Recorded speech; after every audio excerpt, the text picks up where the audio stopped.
10 Theories for the ending of the hit TV series From. In this video we will be covering fan speculations, character fates, evidence-based debunks from seasons 1 to 4 and finally a critical analysis theory.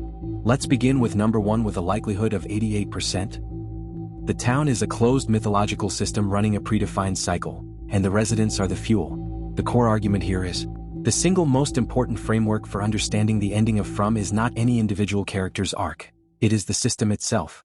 If you step back from the weekly horrors and look at what the town actually does as an operational entity, a pattern emerges that is both elegant and devastating. The town is not random. It is not chaos.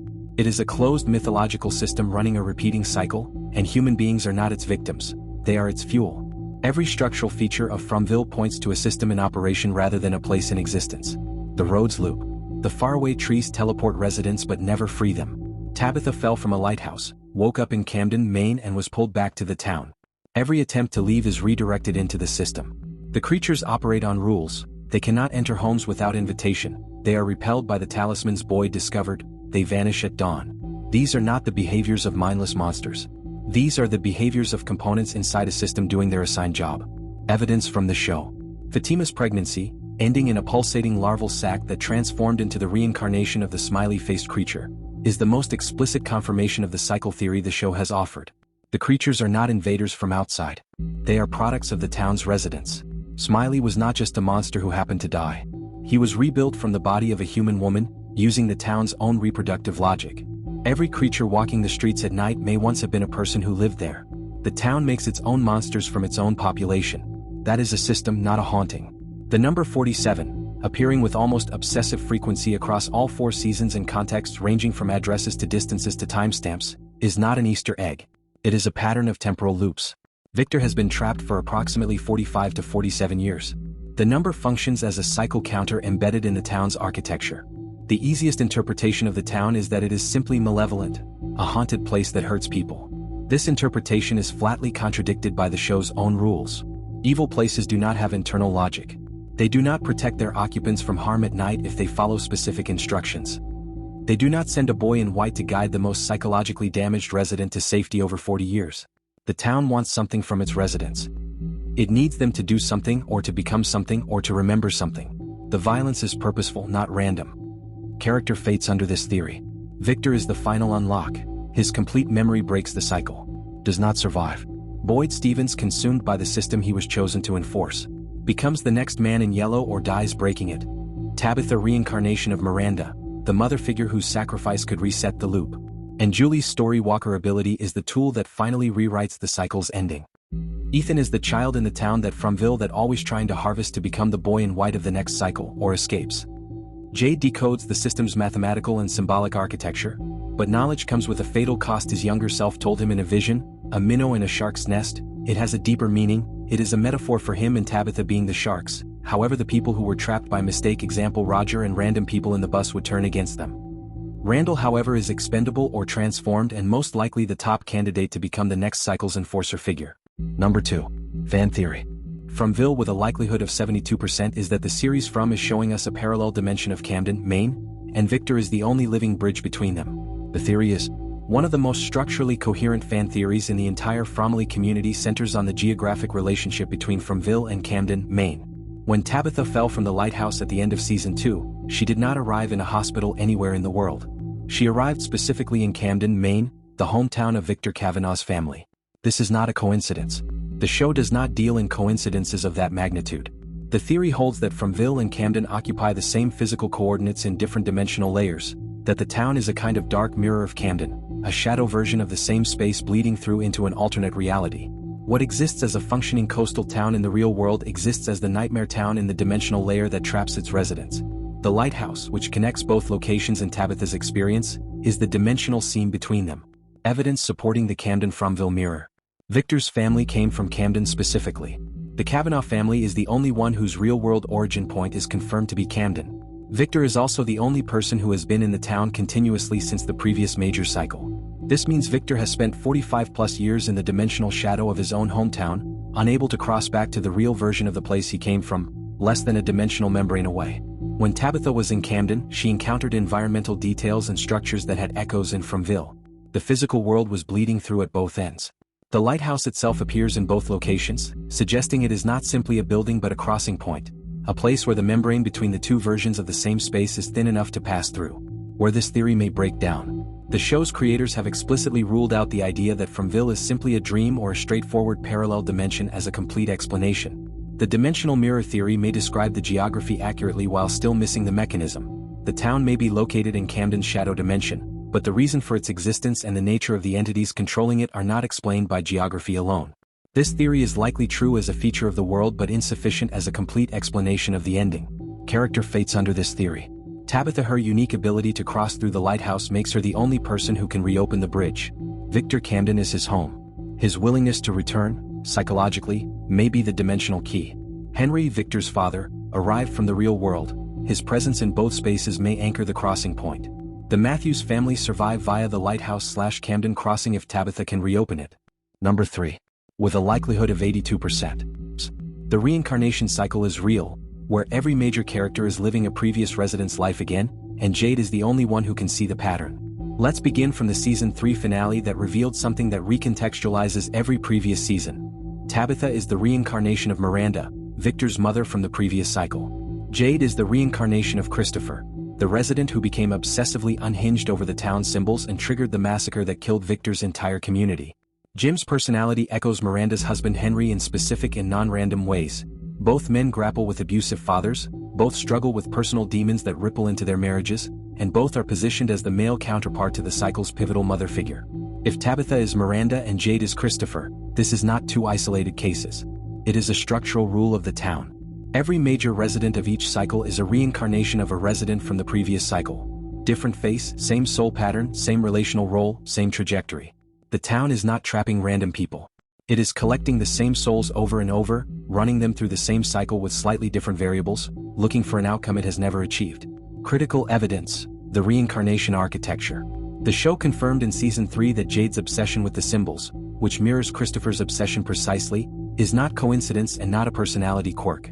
It is the echo of a previous life asserting itself through the current one. Christopher was driven to madness by the symbols. Jade is being driven to the edge of sanity by the same symbols in the current cycle. The difference is that Jade is surrounded by people who can catch him before he breaks, or the cycle will simply reset and try again with someone who can handle the knowledge.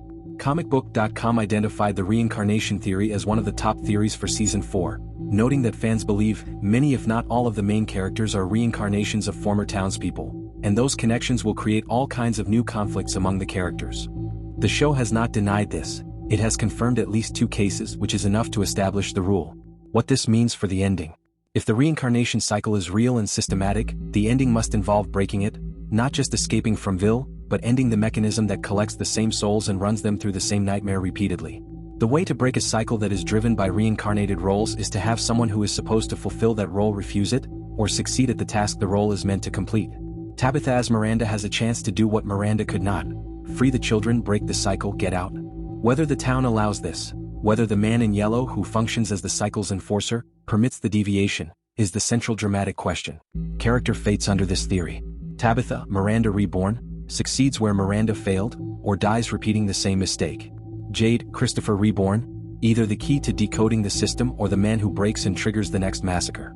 Ethan, his reincarnation identity, likely a child from a previous cycle, is the deepest secret the boy in white holds. Boyd Stevens' reincarnation of a previous cycle's leader figure, possibly the one whose deal with the town created the rules Boyd has been enforcing without knowing why.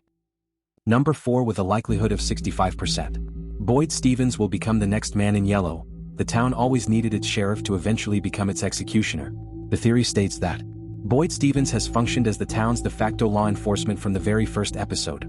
The person who understands the rules, enforces the rules, distributes the talismans, and makes the painful decisions that keep people alive. He is the keeper of the civic order within a system of supernatural horror.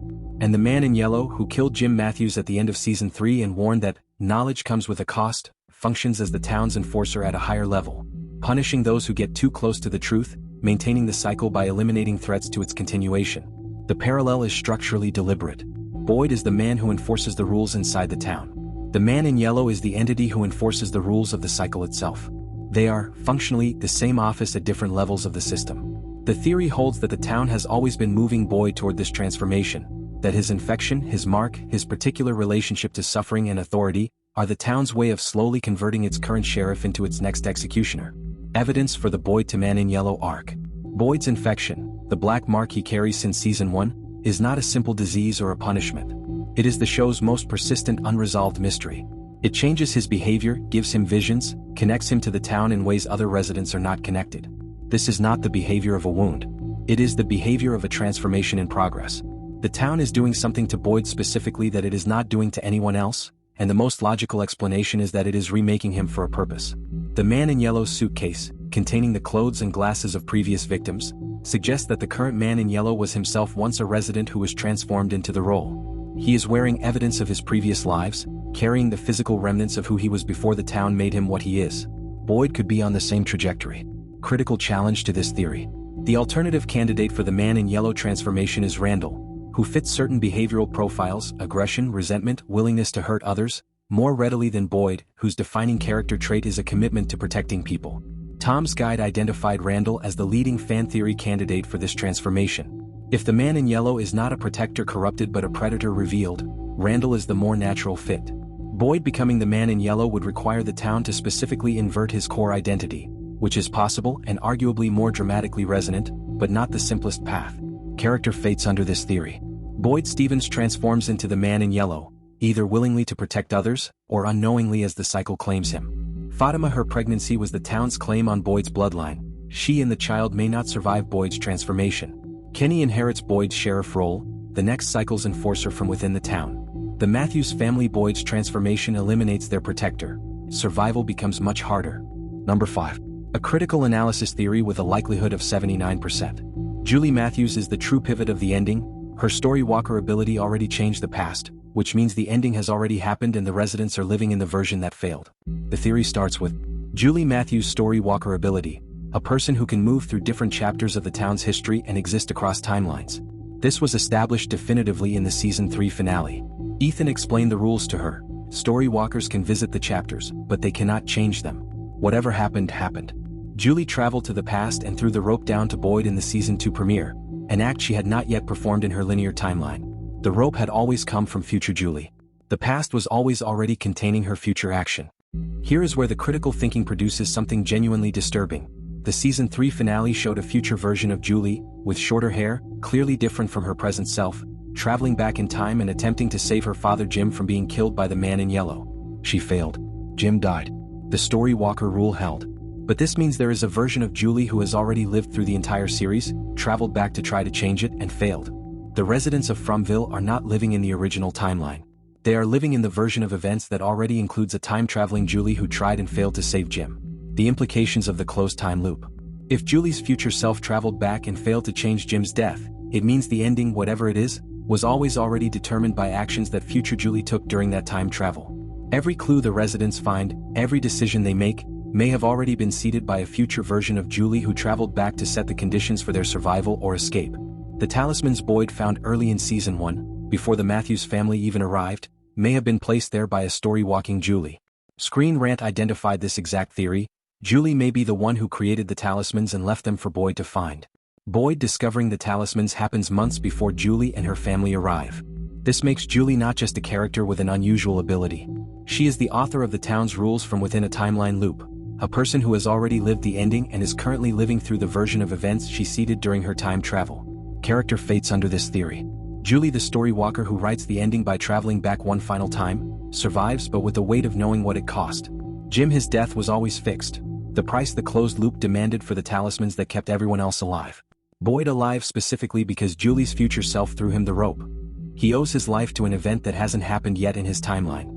Ethan, his understanding of story walkers makes him Julie's guide, the child who explains the rules to the person who must live by them. Tabitha, her lighthouse escape was enabled by conditions Julie's future self set.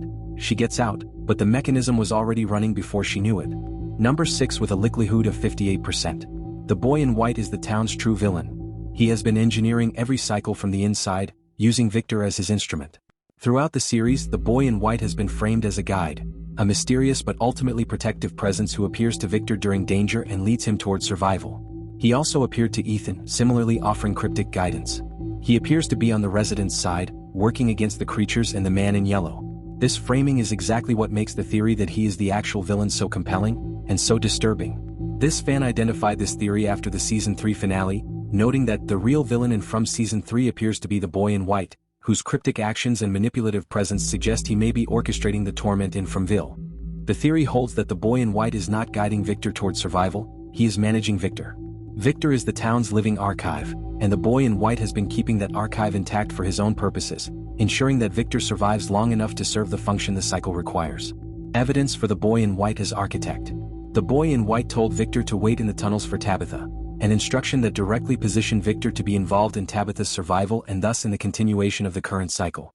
He also warned Tabitha in Season 4 that she was running out of time when she tried to reach the lighthouse, a warning that could be interpreted as protective concern, or as the system's manager preventing a premature exit that would disrupt the cycle's planned conclusion. The most damning evidence is structural. The boy in white has never given any resident the information that would actually free them. He gives directions. He gives warnings. He gives just enough guidance to keep people alive within the system, but never the key that would dismantle the system. A genuine ally would eventually say, "Here is how you get out." After 45 years of guiding Victor, the boy in white has not done this. That is not an ally. That is a manager. The counter-argument. The boy in white may be operating under constraints, unable to reveal the exit directly because doing so would be intercepted or prevented by the man in yellow or a higher controlling force. He may be genuinely benevolent but limited in what he can do from inside a closed system. The withholding of the exit key may be the result of not knowing it, or not being permitted to share it, rather than intentional manipulation. The villain framing requires him to have the answer and be deliberately concealing it, which the show has not confirmed. Character fates under this theory. Victor realizes the boy in white used him. Devastating betrayal trauma layered on 40 years of trust. Ethan in danger. The boy in white's influence over Ethan mirrors his influence over young Victor, suggesting Ethan is being groomed as the next cycle's archive. Boyd, his immunity to direct supernatural manipulation may make him the only one who can confront the boy in white. The boy in white, the final revelation, his true nature and purpose, is the key that unlocks or closes the series. Number 7 with a likelihood of 75%. The town is a Lovecraftian system of knowledge as punishment, and the ending requires someone to accept total understanding at the cost of their own mind. The theory. The Season 4 trailer leaned heavily into a specific and deliberate Lovecraftian concept. Knowledge comes with a cost. The man in yellow said exactly this to Jim before killing him. This is not a threatening platitude.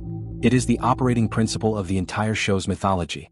Fandom Wire noted that From Season 4 trailer leans heavily into the Lovecraftian idea of knowledge coming at a cost. Jade's obsession with the symbols has been pushing him toward breakdown for 3 seasons. Victor's dissociation is a direct result of knowing too much, too early, without the psychological infrastructure to hold it.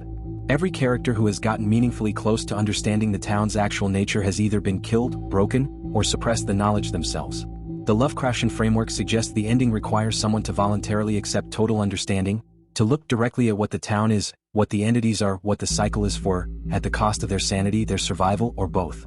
The information itself is the weapon and the key simultaneously. The person who can withstand receiving it, or who accepts the cost of not being able to withstand it, is the one who breaks the cycle open. The knowledge cost architecture in the show.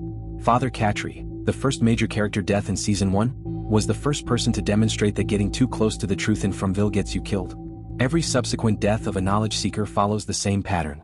Jim died because Tabitha and Jade discovered their reincarnation connection. The man in yellow specifically killed Jim as direct retaliation for that discovery, not random violence but targeted punishment for acquiring prohibited knowledge.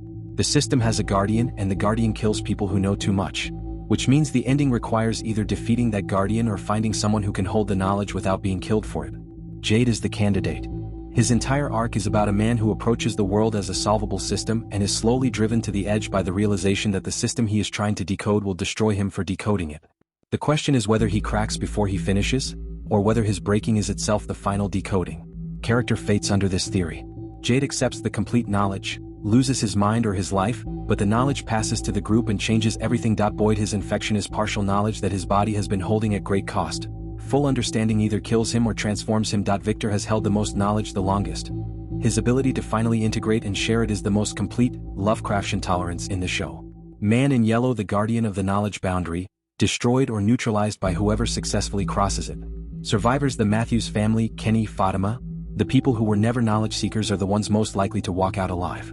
Number 8 with a likelihood of 45%. The town is an alien or interdimensional experiment, and the creatures, the symbols, and the rules are the experiment's parameters, not its punishment. The theory states that One of the boldest theories circulating in the Fromville community proposes that Fromville is not supernatural in any traditional sense. It is a controlled experiment, possibly extraterrestrial or interdimensional in origin, designed to study human behavior under extreme conditions. Tom's guide documented this theory in detail. People trapped in from our subjects, the town is the laboratory, and the monsters aren't supernatural creatures but part of a design system. In some variations, the simulation is a malfunctioning experiment designed to keep recycling the same cycles, like a faulty program trying to learn about human psychology. Under this framework, the talismans are the experiment's safety protocols, parameters that ensure subjects survive long enough to provide useful data. The creatures are the experimental stressors. The symbols Jade obsesses over are the experiment's coding language, the mathematical architecture of the controlled environment. The man in yellow is not a supernatural evil but the experiment's administrator, an entity whose job is to maintain the parameters and eliminate variables, residents, who get close enough to the underlying mechanism to disrupt the study. What supports the experiment framework? The primetimer theory tracker noted, Fromville could possibly be a controlled system. Fans suggest that the place could be an experimental center where everyone is trapped to be monitored in situations that a normal human would barely deal with. The consistent, rule-based behavior of every entity in the town supports this. Experiments have parameters. Paranormal hauntings do not follow strict, consistent rules.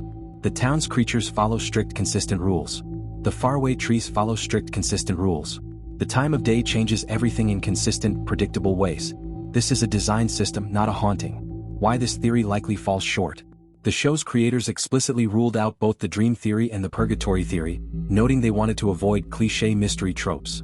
Soap Central reported their statement that the answers will redefine all the theories fans have made about the town, and will be more grounded in mythology. An alien experiment theory, while avoiding the purgatory cliché, moves in a science fiction direction that contradicts the show's consistent mythological and supernatural register. The Fae folk theory, creatures of Celtic mythology who operate by strict arbitrary rules, is more consistent with the show's actual aesthetic and tonal register than a space experiment. Character fates under this theory. Jade then cracks the experimental code, makes contact with the experimenters or exposes the system's underlying logic. All residents freed when the experiment is terminated or when they collectively demonstrate whatever outcome the experiment was designed to produce. Man in yellow revealed as an administrator rather than a supernatural entity, possibly vulnerable in ways the residents can exploit. Number 9, with a likelihood of 70%, the Lake of Tears is the mechanism that ends the cycle, and Ethan's ghost father is the only guide reliable enough to lead them there because he has no stake in the cycle's continuation. The theory. Introduced Season 4 with the Lake of Tears as a new mythological element, a location that Ghost Jim believes is the key to the townspeople's salvation. Ethan, despite Tabitha's skepticism, is committed to finding it. The show introduced this element in Season 4 Episode 4, making it one of the most significant new threads in the final act of the show's mythology. The theory holds that the Lake of Tears is not merely a location but the mechanism, the specific instrument by which the cycle can be disrupted, broken, or completed in a way that permits escape. The critical thinking dimension of this theory concerns the guide. Ghost Jim's theory about the lake is the only active lead toward escape that any character has articulated in Season 4. And Ghost Jim, unlike the boy in white, unlike the man in yellow, unlike any other supernatural figure in the show, has no stake in the cycle's continuation. He is already dead. He cannot be killed again. He cannot be transformed into something. He cannot be threatened by the man in yellow. Of all the informational sources available to the residents, a dead man with nothing to lose is the most reliable one they have ever had. The Lake of Tears, Season 4 evidence. In Season 4 Episode 4, Ethan tells Tabitha directly that he believes Ghost Jim's theory about the Lake of Tears, and that he will not stop until he finds it. Tabitha, persuaded by Ethan's conviction, commits to helping him search. This is the active Season 4 plot thread most directly aimed at escape. The show has structured this as the current season primary mission for the Matthews family, which, given that Season 4 is the penultimate season, means the Lake of Tears is positioned to be the central mechanism of the finale or the bridge to the final season's resolution. The mention in the MGM Plus pre-Season 4 rewatch list, which specifically highlighted episodes touching on Martin, the dungeon beneath the town, and the ballerina connected to the music box, suggests the Lake of Tears is architecturally connected to the underground mythology and the children's history that has been building since Season 2. Character fates under this theory. Ethan then finds the lake. The child who sees what adults cannot finally leads his family to the mechanism of escape. Tabitha, her maternal commitment to Ethan's mission makes her the one who survives to use the lake's power. Ghost Jim, his information is correct. His death was not wasted. He saves his family from beyond it. Victor, his knowledge of the town's geography and history is what allows them to navigate to the lake safely. Boyd defends the group against the man in yellow and creature attacks during the journey, his last mission as sheriff. The ending is a sacrifice of memory. Victor dies giving his complete archive to Julie, whose story walks it into the past and rewrites the cycle's final instruction before it can complete again, likelihood 91%. The synthesis, pulling every thread together. If you take every established rule the show has confirmed, every character arc that has been built over 4 seasons, every structural feature of the town's mythology, and apply the most rigorous critical thinking available, a single coherent ending emerges. It incorporates the Reincarnation Cycle, the story walker ability, Victor's role as living archive, the Lake of Tears, the Man in Yellow as cycle enforcer, and the Lovecraftian knowledge cost in a way that gives every major character a meaningful final role and produces an ending that is both earned and devastating. The cycle does not end because someone escapes. The cycle ends because someone finally remembers everything and gives it away. How it works step by step. Step 1: The Lake of Tears. Ethan leads Tabitha and Victor to the Lake of Tears, the specific mythological location within the town's architecture that contains the mechanism for cycle interruption. Ghost Jim's information is correct. The lake exists. Reaching it requires navigating the town's most dangerous geography, and Boyd dies defending the group on the way there. His death is the price the town demands for allowing them to reach the lake, the cycle's final tax on the man who has kept its population alive long enough to threaten it. Step 2: Victor's final integration. At the lake, Victor faces the last and most deeply buried layer of his dissociation. The complete truth about what the town is, what it wants, and what the cycle has been running toward. He has been carrying this knowledge in fragmented form across 45 years of repression, dissociation, and burial. The lake is the place where the fragment coalesces into a complete picture. Victor understands, for the first time, the full architecture of the system he has been living inside. The knowledge is lethal, the Lovecraftian cost. He cannot survive having it. But before he dies, he has time to transfer it. Step 3: The transfer to Julie. Victor gives his complete memory, all of it, the drawings, the truth, the cycle's operating logic, to Julie. Not just verbally. The Lake of Tears functions as a mythological transfer mechanism, and Julie's story walker ability is the only cognitive architecture in the group that can receive and hold a complete archive of the town's history without being destroyed by it. Story walkers can exist across timelines. They can hold multiple versions of events simultaneously. Julie can carry what Victor could not. Step 4: The story walk that changes the ending. Julie, carrying Victor's complete archive, story walks back, not to save Jim, which she already knows is impossible and fixed, but to the moment the current cycle began. She goes back to the point before the town claimed its next group of souls, and she leaves something there. The knowledge, the key, the specific instruction that breaks the cycle's final step. She cannot change what happened, but she can change what happens next. The cycle does not reset. The road stays open. The town's loop fails to close. Step 5: The survivors walk out. Tabitha, Ethan, Julie, Jade, Randall, Kenny, the people who were not the designated sacrifices, walk out of Fromville on a road that, for the first time in its history, does not loop back. The faraway tree does not redirect them. The fallen tree is not across the road. They reach the highway and keep driving.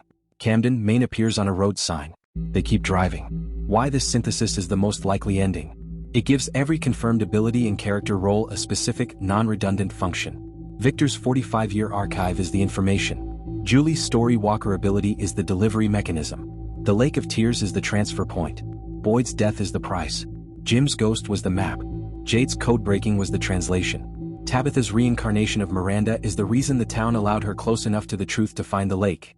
It recognized her as part of its own cycle and did not eliminate her the way it would have eliminated a stranger.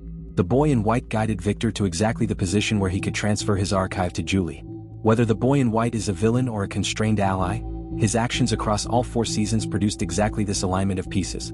The show's creators have confirmed it is a mythology-grounded story, not a dream or purgatory. They have confirmed Season 5 is the final season. The penultimate season typically exists to position all the pieces for the ending, and every piece in Season 4 is being positioned around Victor's memory, Julie's ability, the Lake of Tears, and the cost of knowing the truth. The synthesis ending is the only one that uses all of them. Final character fates, the synthesis ending. Victor dies at the Lake of Tears after transferring his complete archive to Julie. The child who survived by burying everything finally gives it all away. His arc is complete. Boyd Stevens dies defending the group on the way to the lake. The town's sheriff makes his final stand protecting the people he swore to protect. The cycle claims its enforcer last. Jim Matthews, Ghost, his ghost information about the lake was the final piece. He is released when the cycle breaks, his soul no longer held in the town's architecture. Julie Matthews survives. Carries Victor's archive into a final story walk. Returns to the present changed, she knows everything and she carries it so no one else has to. Tabitha Matthews walks out of Fromville. Her reincarnation of Miranda is completed differently than Miranda's original ending. She escapes the cycle her past self could not break. Ethan Matthews, the child who saw the boy in white, found the lake, and believed his father's ghost, walks out alive. The most important child the town ever tried to claim. Jade, his code-breaking provided the translation layer for Victor's archive, survives, but permanently marked by the knowledge he processed. Randall survives by being exactly peripheral enough to the cycle's designed to avoid being its final sacrifice. An accidental survivor, possibly the most human ending. Kenny walks out alive, Boyd's legacy. The sheriff's heir inherits the freedom Boyd died to provide. Fatima, her pregnancy was the town's claim. Her survival and the child's fate is the final unresolved question of the ending, left deliberately open. Man in yellow neutralized when the cycle fails to close. Without the cycle's continuation, his function as enforcer has no object. He does not pursue them. Boy in white freed or revealed. His true nature is the final image of the series. If you like these theories and would like to see more from content, consider liking and subscribing to never miss a video. Thank you for watching.